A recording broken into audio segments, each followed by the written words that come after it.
Hi, this is John Firth, and I'm here now with the second new broadcast of 2025, the one about the amygdala. Get out of the amygdala so you can get what you want. I'm here with my writing coach and friend, Brian Morgan, and because he's an expert in language, we're going to talk a lot about how we communicate and how we use language so we don't constantly fall into the negative pathway, the negative neural pathway down to the amygdala, which is really the reptilian brain, which you only have two responses to stimuli, which is fight or fight. And those are not particularly useful in most of the contexts that we live in modern society. So again, this is Firth and Friends. I'm John Firth, and this is an Executives Over 50 broadcast for those of you who will also be watching this as a video and not as a live stream. So I'll hand it over to Brian. He's going to talk a little bit more about himself and the content of what we're going to discuss today. And thank you for joining us. Awesome. Thanks, John. Really grateful to be here. Thank you. Anybody who's live and with us or will watch this later. Really grateful. It's actually in a strange way, this topic to me, I'm strangely passionate about, because to me, I am too, actually. It lies at the core of what we both do. So. I'm just gonna geek out over here. So, I really am strangely passionate about it because, and if we wanted to go very philosophical for a second, here would be my philosophy or potential worldview, which I think is potentially helpful to help frame the conversation. In any conversation, the human condition to me is that both speakers, so in this case, you and me, but basically anybody who's ever in a conversation, are both fundamentally ignorant. And so we both don't know more than we know. And so the question then for any type of communication, if you're trying to help somebody, if you're falling in love, if you're trying to lead an organization, if you're trying to market or do sales or whatever, that's the dynamic that is inherent in all communication. And then the question is understanding that both speakers or a one-to-many speaking opportunity or that everybody in a room is fundamental. How do we transfer quality information in a way that people see it as quality information and actionable, and not in a way that they immediately reject it? And to me, this is really a conversation that's worth millions and billions of dollars, right? In terms of actual capital, but also whatever we might say the appropriate spend is to reduce anxiety or to be able to walk through the world with a certain amount of framework confidence, if not informational or content confidence. It really changes lives, this. And so I appreciate the opportunity to be here, John. But does that make sense, or how do you hear that? Yeah, great. No, I am very passionate about this. In fact, my book that I wrote about 8 years ago, which is now taking on new life, the unstoppable force of disruptive leadership. It's language, what I developed out of that was what I call the Owning Tomorrow performance model. So the title of the book was Owning Tomorrow, the Disruptive Leadership, Unstoppable Force of Disruptive Leadership. And it all has to do with performance. Mm-hmm. And there are three parts to it. It starts with your mindset, your beliefs, the unconscious, which we'll talk about in a second. Then the second part is the results that you're looking for, defining as precisely as you can the outcomes that you want to achieve, whatever the outcome is. It can be big outcomes like making a career, making lots of money, building a company, but it can be things like an outcome of a conversation, especially difficult ones. It could be the outcome of a series of strategic maneuvers. It can be anything. And then the piece that is what we're really going to focus on is the external world, because you do not make anything happen, or very little, maybe more now because of Zoom, by sitting in your office. You have to get out there and you deal with the external world. And that's what lies between you and your results. If you think of it as spatially, is your results are over here, you're here, and you got to get through a whole bunch of constituents and stakeholders. You have to negotiate with them, you have to talk to them. And that requires some real hardcore expertise in how you verbalize a whole bunch of things. And the last thing I would say that's very important to me, really for me, is the condition in which we can continue our journey on to wisdom, which is really what our journey is about for every human being, is empathy. Because without empathy, you're going to be at a loss to figure out a lot of the language because you won't understand how it's landing. And it's empathy, not sympathy. So I think this now gives us the landscape we're going to work on. We have a comments button, so we will be checking, see if there are any comments. We don't have any yet. Oh, no, I have the wrong. No, where are the they're up there, sorry. So please feel free to ask us a question or say hi if you show up. Again, this is Get Past the Amygdala, Getting What You Want. And I'm John Firth with Brian Morgan talking about the subject, and it's an Executives Over 50 broadcast. So, Brian, where do you want to start? Well, I'll just take the lead that you maybe brought in there, which is that dealing with the external world, that there's a certain, I just find this interesting, just really in the world for this conversation or any other.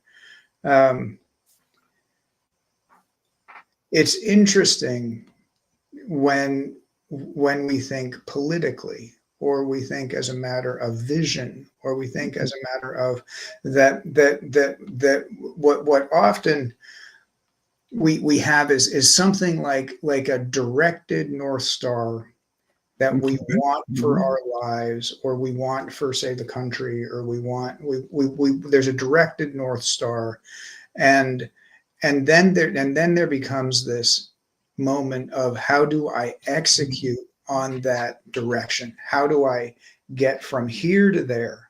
And now you're going to have to deal with people who aren't you, and right, and scientific systems that aren't you, and agendas that are not your agenda. Yes, exactly, and global and government systems and things that are not you. And so, and one of the things that we tend to do when we step into that is say, well, things shouldn't be the way they are. Oh boy, I'm so glad you said that. That Right. is fundamentally, I think, one of the biggest problems we have is the right or wrong discussion. Well, that's got to be wrong, because that's not how I perceive things. That's right.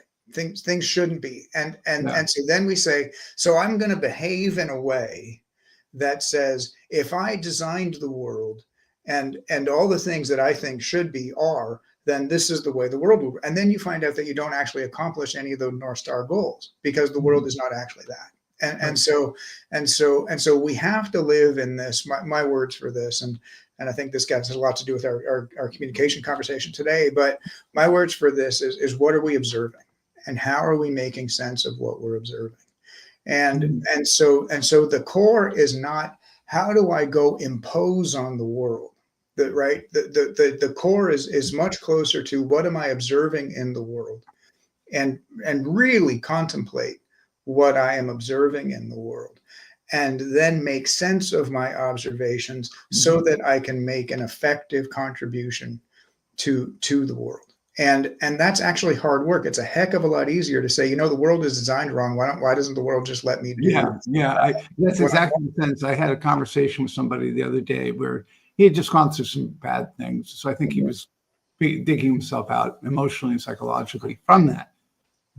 And he's from the Ukraine, although I think he's been in America for a while.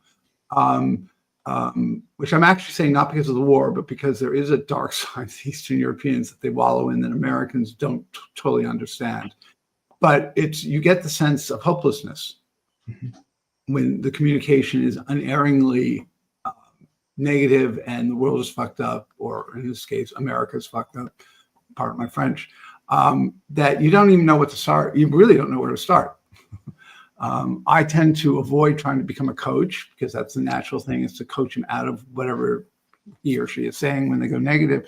But, my role in the world is not necessarily to run around coaching my friends and my family. It usually doesn't work very well. But you sit there and you wonder, why are they not getting it? And sometimes it's simply just mouthing off because I've got bad days, and sometimes I can only say bad things.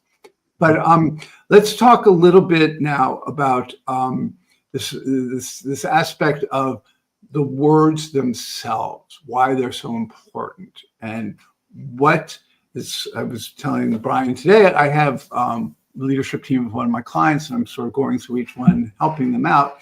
And the fundamental issue this one gentleman was having was he was not really thinking how his boss, the CEO, the business, the owner of the business, was going to react. He was he was trying to get a reputation for making excuses all the time. And that's the sort of thing that if you're not paying attention to the language and the person you're communicating to, you start getting, especially if it's your boss, you're going to start getting a reputation. Once your boss thinks you're a certain way because you haven't paid attention to the narrative or to how it's landing, and it's not a good story he's hearing or decided, getting him out of that is, we really spent a whole hour thinking, how are we going to get your boss out of that belief system he has about you? And I had to give him a whole bunch of techniques, asking questions, a defensive measure. We didn't get to the part about saying no or generating a no. I couldn't overload him on the first thing. But maybe you can tell us a little bit more about what happens with the words and how the words can take on a life of their own. Okay, so I think because you're you, and I suspect anybody who's watching this is going to be of similar depth of thought to you. I'm going to go to where I find some of the core things here. Language is going to be a representation of a thought, and so the real question is not. I would say we do this wrong in school. I do teach in a college, and so. Mm-hmm. Yeah, I do. I'm lucky not. By the way, I have to say hi to Dale. I forgot to say it. Hey, Dale. 9 minutes late, but hi. I'm lucky. I'm lucky not to have to do the college, but I don't have children, and so I always give back by teaching in colleges, and so we do this wrong in school, right? That in essence in school we say you can get a degree if you are clear on your thought, and right, if so as long as you're expressing your thought clearly, then you have met the requirement of, and I would say that's misaligned to how the world actually functions. I can say stupid things clearly and make no influence. Yes. Like, it doesn't help anybody. It doesn't help me. It doesn't help a business. It doesn't help anybody. Like saying stupid things clearly. And so it's much more useful to understand what is the credibility or usefulness of that thought. And so now language is going to be a reflection of not what am I momentarily currently thinking, but it's much better contribution, which would be something like, what is the value of my instinct right now? If I'm concerned right now, why am I concerned? So don't bark out into the middle of the conference room, I'm concerned and you guys are wrong, because that's not helpful. But take the minute to say, why am I having this reaction? What am I noticing? What am I observing? And then can I put language to that observation? Because now I get to frame a conversation. And that's where I have power, right? So if you give me 30 seconds, so it's the difference between these two things. It's, you guys are wrong. I don't like what's happening in this conference room. I think you're wrong. Right. And that is not a frame for conversation. That's an ego frame. We don't mean it as that, but that's what it is. Or worse, it could also be stupidity. Right. Yeah. And so I am now the center. But if I say, guys, for the last 30 seconds, I've been having this strong reaction, and I think this strong reaction is coming from, we seem to be making these 3 or 4 assumptions. And I question those assumptions. And in fact, I think these 2 assumptions might be more accurate to the decisions we have to make. How do you guys hear? I just framed a whole new conversation, right? And I did it through my observations, not through my opinions and not through my reactions. Right. And so language is going to be a reflection of a thought always. But whether that thought is conscious or subconscious to us, that's a question. And whether or not we have reflected enough on thinking to make an effective framework for discussion, that's not always clear. But the minute we realize that language is going to be a response to a thought, then the question becomes, well, what is the quality of this thought and contribution? And now we've got power. And if we don't have that, then we don't have power. And so that's where I would bring us now. But does that make sense to you, or how do you hear that? Yeah, so I'm hearing a couple of things. There's two things. One is there's power. Clearly, you can empower people, rob people of energy and power through your words, often, and actions. And I think for this conversation, we will separate words from actions, because indeed, there's an old saying, I think Churchill said it, I don't listen to the words anymore, I look at the actions. So, which goes a little bit contrary to what we just said, at least on the surface. But it is true. It's not just your words that are going to create the future and give you power and give others power and so forth. It is the actions and the decisions you take. So it's this ball. But at the end of the day, your actions follow your words. And you're already setting yourself up. Now, there's always the question of integrity. When you say something, there's another favorite slogan is leadership. When a leader says, a leader gets what he says. I think that's how it goes. Something like that. You get what you say, meaning that the leader has to be careful what he says, because he's going to get it. I.e., a powerful leader will say what he wants and he'll get it. Now, that means leaders have a lot of power, and they can give people power, because if they really understand leadership, that's how it works. And, I know in my life, and I know, Brian, you have examples where, you have to be careful what you ask for, because you put something out there and you're already starting to align things. First of all, your brain is starting to align around that. And so if you're, again, I come back to, if you're not choosing your words contextually, which is the other thing I heard, was situationally, and given the audience, and you're aware of how the audience is going to react, because whoever you're talking, your boss is going to react differently to the same circumstances, is going to react differently to a specific circumstance, like a project that didn't go well. Then your team, you're going to talk to your team with different language than you're going to talk to your boss, because you manage your boss differently than you manage a team. And your relationship to your boss is much different than your relationship to the team. Would you say that's sort of a fair interpretation of it? I think that's a really good starting point. If we dive into where I hear you starting to go, David Eagleman, the great neuroscientist, wrote a book called Incognito, which I totally recommend. Everybody should read it. That's one. Like if you read Incognito and Sapiens, you'd be really far down the road of like how to live a meaningful life, right? Those two should get you pretty far. But one of the things that Eagleman talks about is the brain is a democracy, and that's what I'm hearing you actually say. That the brain, that we think that we are one thing, one behavior, and we are multiple, right? We battle inside the brain for what am I prioritizing now and why? Why am I prioritizing that? Why? And that language is going to be a reflection of that prioritization.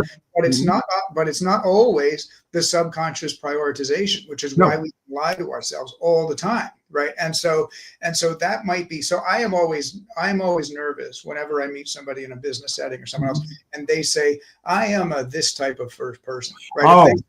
Right. Yeah. I am a straightforward type of person. I'm like, why are you telling me that? Right, exactly. Well, what they're telling you is you better be damn careful, because I've got a box over my head. That's right. If that box, if you dare to tear a hole in that box, you're going to be really nervous about it. That's the other thing that gets me, and I've heard this every now and then, I hear it a lot from Indians and Eastern sort of, which is, I don't want to change. You're not going to change me. And the response is, no, I'm not going to change you. I can't change you. You are who you are, but I might make you better. and who you are. But I've done that several times. But you're not going to change me. I had this issue with coaching, and you were going to change me, and that's the whole point. Is we're not changing anything. We're not changing who you are. We're changing how you do things. How you do things so that they're more effective, and you get more of the results that you're looking for. Dale has a question.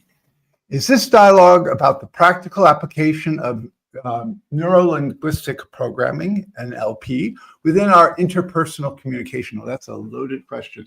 Is this dialogue about the practical application of neuro-linguistic programming within our interpersonal communication? That's only part of it, at least in my mind. I don't know, Brian, how you would answer that question. So I never studied NLP. Yeah, and so I can't answer that question appropriately. I will say that a lot of people who study with me comment on some similarities between NLP, and some people talk about the similarities between my work and Landmark. I did not study. I was gonna bring up Landmark, actually. I didn't study NLP. I didn't study Landmark. So I literally don't have context for the question. But if I think it's Dale, if Dale's question is, does language have a role in framing information, and does the frame of information allow us to make better and better decisions in a business and personal setting, then I would say yes, that's what this conversation is about. So, and this is what I would add to that, which is it's not only setting the context in the here and the now, it's also laying the groundwork for the future. Mm-hmm. Because although we are living in the moment, in an ideal situation, we've come to terms with what our past is, and it's the past. We are indeed actually preparing the future. Just the act of saying, I don't like beef, I'm going to stop eating beef. Well, you have now created a future where beef is bad, and you're going to have issues with having beef if suddenly it gets served, but you probably ultimately your heart's going to thank you. But you have predetermined the future. Just like if you decide you've got to do a RIF because you're not doing well economically, the first thing every CEO thinks is, oh my God, what's going to be for my future? I'm going to take this action. I'm going to make this decision. And, I have a client that just is doing it this week. And he was less concerned about what it meant short term. He was more concerned that he was going to cut out some muscle about the future. So I think that's something people don't fully understand. Mm-hmm. And also, a story that I love to tell about how our unconscious really is guiding us was, I'll make this short. I was seeing a psychiatrist when I made my career change first into banking out of music when I was 30. And I had this dream, and it was a sign that I knew I had made a good decision to do my MBA and go into business, because it meant I was going to make some money. So I saw this really nice apartment, double height ceilings, on a boat, because I could see water moving, and he didn't care what the interpreter. He said, "How are you feeling?" I said, "I feel really good. It just feels great," and all this sort of stuff. Packed that away. Went to Europe, back to Germany for 4 or 5 years to work. Came back, had my relationship of 30 years. My husband. We bought an apartment in 1997. 2 years later, I was standing in the apartment. And I said, "I can't believe it. This is the apartment in the dream." I wasn't even aware of it when I bought the apartment. So your unconscious is doing stuff already. The act of verbalizing it and making it conscious and live means that you're preparing yourself for that. And this was all good for me, but it is kind of weird that it took me 2 years to recall the fact that I had seen this in the dream and had discussed it with so it really does start to live outside of you when you verbalize it. So we are talking about get past the amygdala, getting what you want. And this is an Executives Over 50 LinkedIn Live event. And there will be a video available after this event, which is where most of the viewership comes from. So Brian, why don't you take it from there in terms of I think in terms of Dale's question, I hope I remember that name correctly. I'd want to ensure that Dale and other people who are watching here get some practical implementation. And so to me, Dale, here's here's how I might answer what I think your question is asking. We do not have control over reality. I'll sort of state that. I don't think anybody has the true definition of reality. Yeah, there's that. One definition, yeah. And so, but we do have control over our observations of reality. And so if we want to use language to set a frame for conversation that allows other people to feel not threatened, that's a pretty good framework for it. Mm-hmm. So instead of saying what we're tempted to say, which is I don't believe that's true, or something like that, when we're in a business meeting, it's closer. If we want to get past the amygdala and we want to set a different frame for conversation, that's going to be putting language now to the observation. Because so if we watch this, if I say I don't think that's true, the focus is me. But if I say, do you guys mind if I share an observation with you? In my experience, what we've wanted was X, Y, and Z over the course of the next 10 years in the business. Mm-hmm. And in my experience, the conversation that we're having right now is actually missing that deadline. And so what I'm observing is that we're on a detour and we're not on the main path. And I'm not certain how I see my own observation this detour gets us to the main path. Can somebody help me do that? And now we framed a new observation and nobody's getting upset, right? So if I make it about me, then I'm in trouble, right? There's going to be this amygdala response to me. But if I make it about my observation, no one can tell me that my observation is not mine, right? I have inherent credibility over my own thoughts and assessments of the world. It's the only thing that I have inherent credibility about, but it's a lot. And if you're a super smart, well-assessed person, it's plenty to have influence and impact in a room. And so if our language is a representation of the observation and assessment and not the conclusion, but then now we've got people heading not it's about me, it's about my folks, about my agenda, but about these are my concerns, and can I put my concerns in here, and can I get my concerns in there in a way that's going to allow us to discuss the concerns, maybe removed from my own ego or someone else's ego in the discussion. And that will get us pretty far. For anybody who does sales, that's a great line, right? Yeah. So the minute if you really have to reset a sales conversation, that's a great line, right? Do you mind if I make an observation that I think just can focus the rest of the conversation for us? No, I don't mind, Brian. Okay, great. Well, in my observation, I hear you struggling with X, Y, and Z. And I have some thoughts about how I might be able to help you with that. Would you be open to hearing some of those thoughts? Yes, I would. So now we're framing this, but the core of it is my observations, not my implications of reality, not my conclusions of reality, but I'm being held by my observations, and that's going to get you past the amygdala on a pretty consistent basis. Does that make sense? I don't know if Dale's still there, but does that make sense to you, John? Yes, and as usual, I have to expand it just a tiny bit.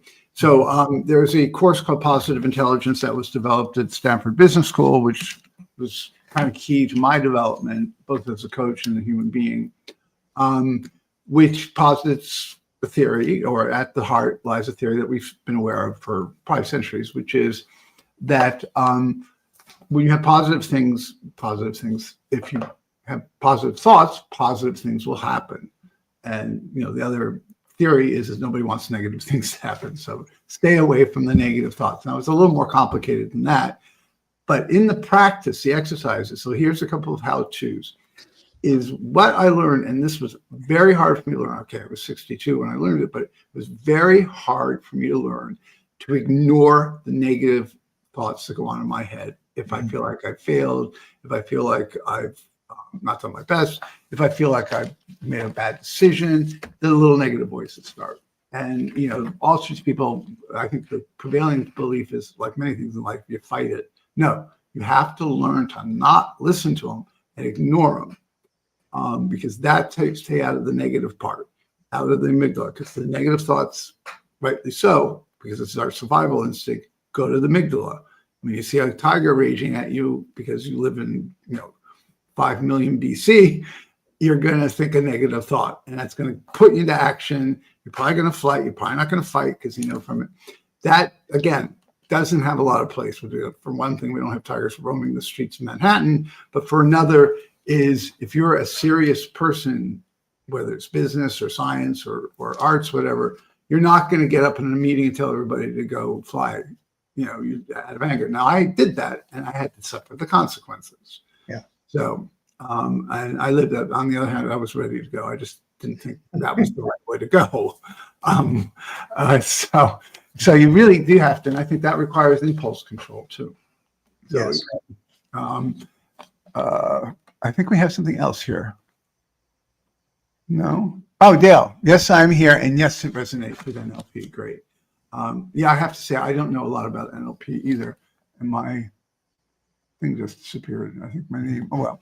I was going to say until mine disappeared that if you want to get in touch with us. I think yours is gone too. I think.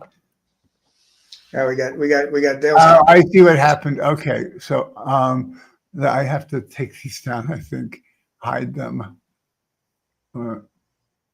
Yeah, there we go. There's anything. So yeah, all right. If you want to get in touch with us, you will see our names with our email addresses. So Brian, I think you wanted to add something. Yeah, if we just want to go practical, again, what I might suggest to people, this is maybe my slightly different, I would never say improved version of Chris Voss's wonderful insight that people love to get to say no, and so Chris Voss. I'd say they have a need. I would yeah. It's like and so right. And so no allows someone into control. And so if we want something, this is a Voss thing. This is not a Brian thing. Mm-hmm. Ask for a yes with a no question. Right. Give absolute credit to Chris Voss. I like my examples better than his. And so the one that I would suggest that I think is most practical in most business circumstances, understanding this is Voss's thing, not mine, is do you mind?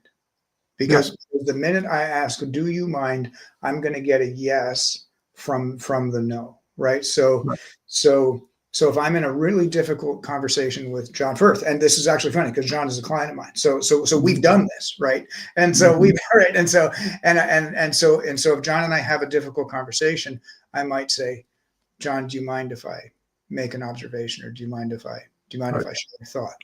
And now John's going to say, no, I don't mind. And what's going to happen inside of John? He's going to say that probably internally. I mean, it's possible. No, I mean, sometimes you can, sometimes you go, no, I don't. Of course, I don't mind. Right, exactly. And so now what's happening with John is he's actually establishing a position of power, right? He gets to say no to me, and openness, right? Yeah. Well, if you're getting past the no. Yeah, because at some point the no is going to come up. Yes, and so if you're in a leadership position, Dale, I don't know if this is you or anybody else is here right now. Yeah, Dale was actually my interview partner last week. Okay, about performance and health and performance. So if we're in a leadership position, and you're giving a presentation or something, and you say, listen, I know that we're going to all come back to work, and there's been a lot of difficulties around hybrid working, et cetera, et cetera, et cetera.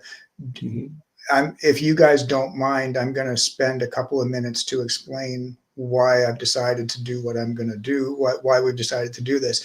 And that now we've created a framework for comprehension, which allows people to have their control. It's not an imposition on their reality, and it creates openness. And so when I'm thinking, I think the two practical things from today's conversation that I would take if I was watching this are, number one, rely on our observations and assessments. Nobody can tell us that what we think and how we make sense of it is not ours. You always get that. You always get your own view of the world. It might not be anybody else's, but you get your own.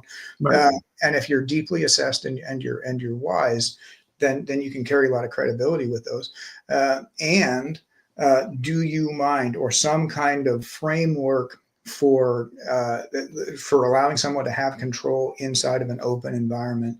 That'll move pretty quickly into sales. That'll move pretty quickly into influence that Oh yeah.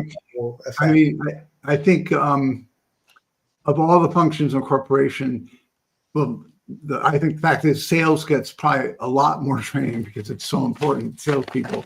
But I think a lot of what we're talking about, sales lives and dies by your ability to listen, Yes. ask good questions, and then use what you've just learned to begin to, I'm going to say this, take control of the situation. Now, I just said something we haven't brought up. Get them to Brian Rowland's question. The importance of questions. Questions are very important. John Maxwell spent a lot of time talking about that. How you can. I'm interpreting it. At least what I took away from it when I learned about it is actually that's the name of the book. The best CEOs ask the best questions.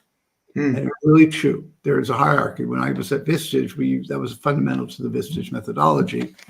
And the really great coaches who have been doing it for a while were masters of the question.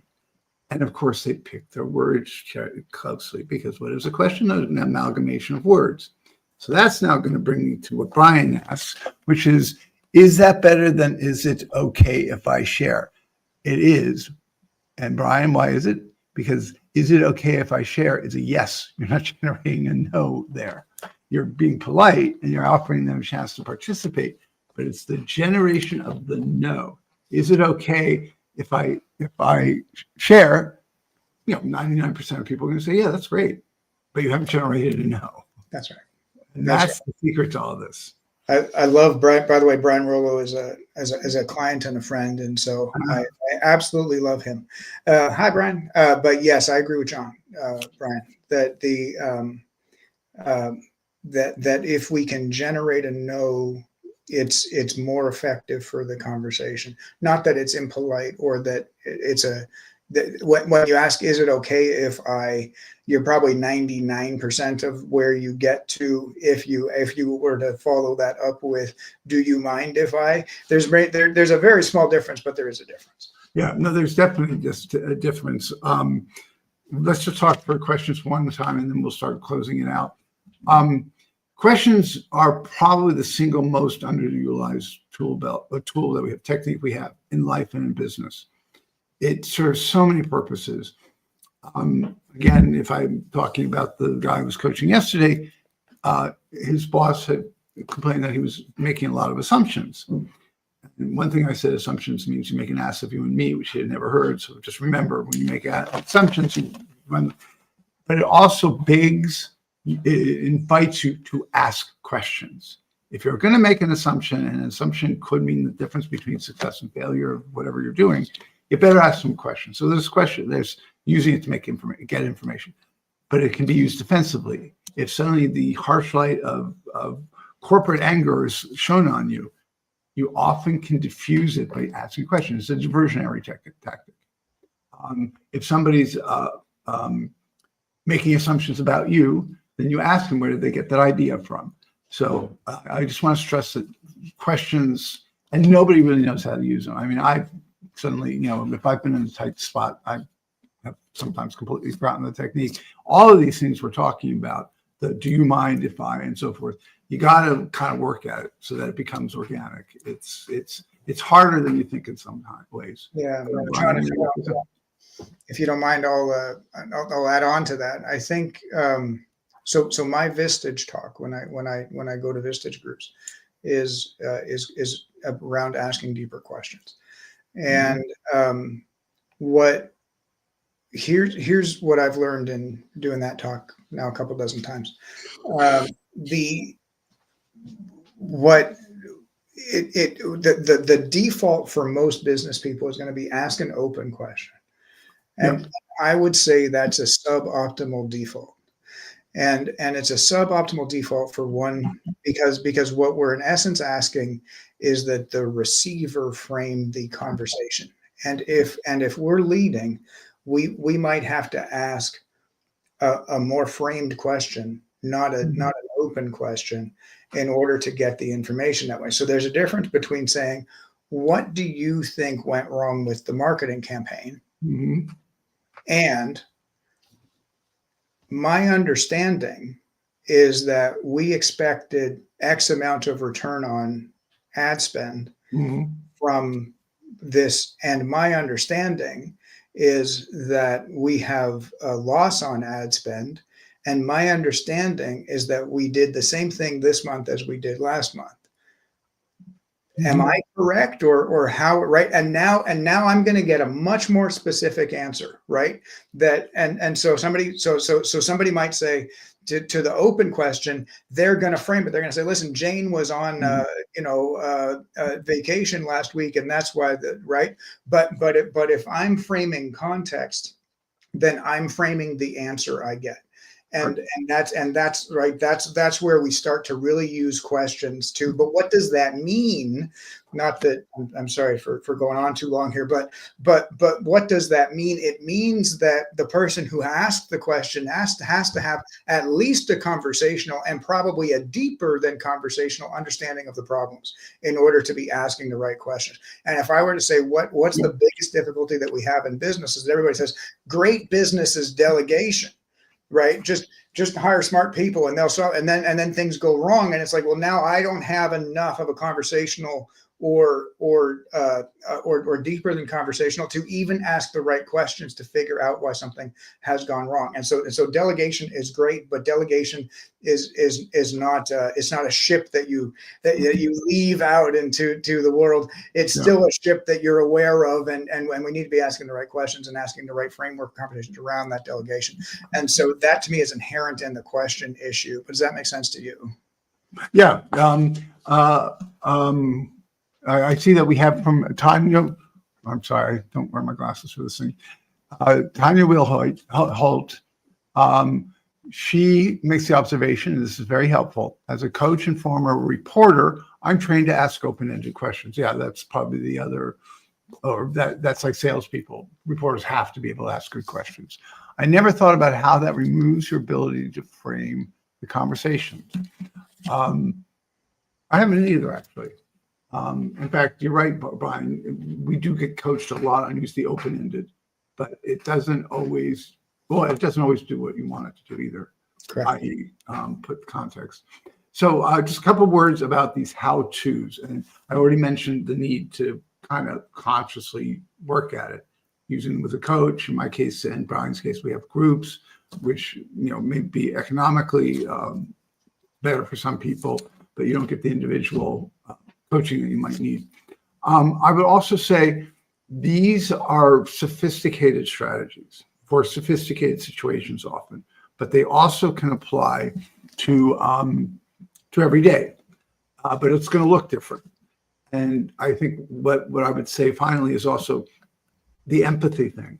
Empathy for me is where it all truly starts. Once you know how you get to know that there's a phone ringing, that when you know what the person is thinking or what they're feeling, you have, I hate to use the word, but I'm going to use it, you have a lot of power. Now, you can use it well, you can use it badly, of course. There's a lot of people who manipulate based on that, but you are able to navigate your way through all sorts of situations in the external world that we talked about to get results. Empathy for me is that pivot moment. When you get the empathy thing, then you've now really taken off towards the ultimate journey to wisdom. And there's a lot to learn there, but without the empathy, truly understanding what other people are thinking and feeling when you talk to them, when you advise them, you're always going to come up wanting. What I might add, John, if you don't mind, is maybe just a reflection on the word. Somebody wants to get a hold of you. Yeah, we'll let it go here. It's probably spam. You know how these things are. Yeah. So they're very persistent spammers. Oh yeah. And so what I might just reflect on is the word control, and I think that begs maybe even a deeper question, maybe a question not to go too crazy about the reality of just reality. Yeah, I think that's another LinkedIn Live. another, yes, exactly. But what I might add to that is people will hand control, but they volunteer it. We don't take it, Mhm. and they will hand control to people that they trust.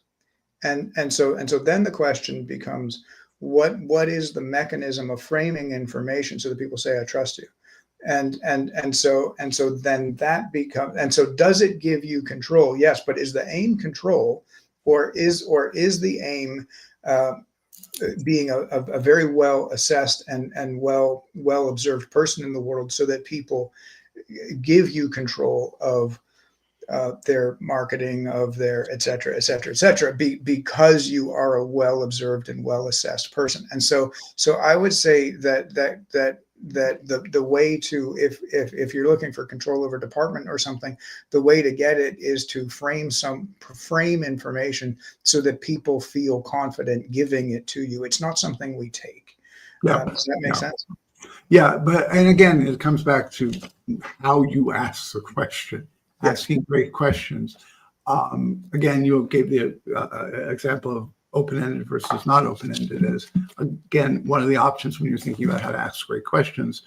But it's, you say this, well, the conversation didn't go well. Well, it wasn't actually what you said, it was how you said it. That's often the difference between it. So for me, it's more about making sure that control is really about, maybe I'll put it this way. The opposite of control is out of control.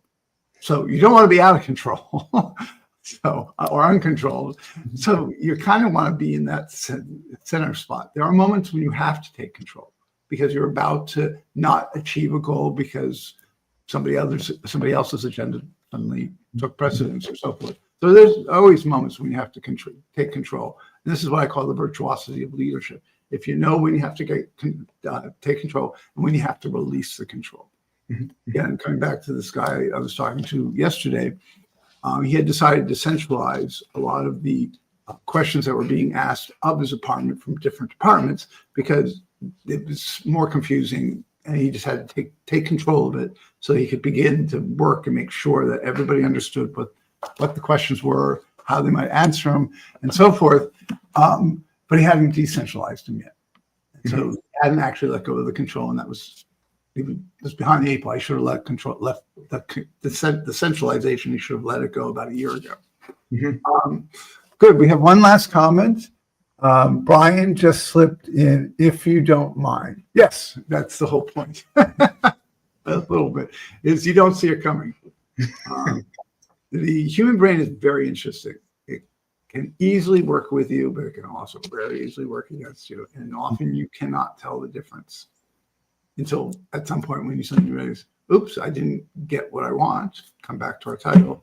Why did that happen? Well, probably your brain started sabotaging you and you went negative, and your responses you weren't in control of the situation. To use the word control. Oh my God, we've had so many comments. I think I've had more comments on this than any other LinkedIn Live. Good to join you today, John and Brian. I like the point regarding framing information and exploratory questions to build trust. Key point in serving my management consulting clients. I need to jump off now, however, hopefully we'll keep in touch. Yes, we now know Daniel, Brian, and Dale, but we don't have your other names. For example, LinkedIn user. So we don't know who to reach out to, by the way. We'll never know. LinkedIn keeps us a very walled garden. So if you really want to continue the dialogue or have questions, whatever, please feel free to reach us at these email addresses, the way to get started. I think on the invitation LinkedIn, I also include, I don't include a link to my calendar to make it, but you'll find us. You can also look at our websites. Mine is my name. Just LinkedIn itself. We follow us on LinkedIn. Yeah, or follow us on LinkedIn. Friend us, for example, to see who you were. Awesome. Well, thank you, Brian. As I said, I'm thrilled that we had so much engagement from our audience. Thank you for attending. We do these every Thursday at 12 noon Eastern Standard Time. Next week, we're going to actually do something different. We're going to do a Zoom interactive event. For those who are interested in executives over 50, this is a chance for you to kind of experience what it's like So we do those once a month. That's on the third Thursday of every month. Then otherwise, we do these more content-oriented, one-way street type of conversations, as opposed to the interactive event. So if you're interested, it's up on LinkedIn and you can register. So thank you, Brian. Any last final words of wisdom? No, I very much appreciate the chance to talk with you and to meet your group here on LinkedIn. And thanks for the opportunity. Great. I hope to see you all another time. Bye-bye. Peace.